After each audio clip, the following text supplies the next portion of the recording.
Hey everybody, my name is Marcus, and in this video I will show you a simple way how you can add a page in Google Sites.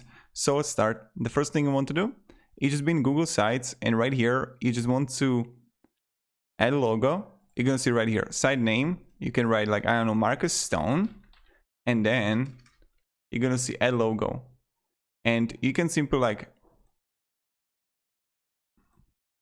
brand images and upload. You can like, I'm going to find, I don't know, this Yoda here.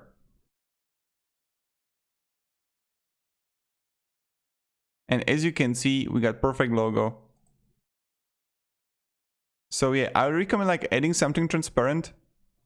And this is pretty much it how we do it. So this is how you can add a logo to your site in Google Sites. Thank you very much everybody for watching, and have a great day and goodbye.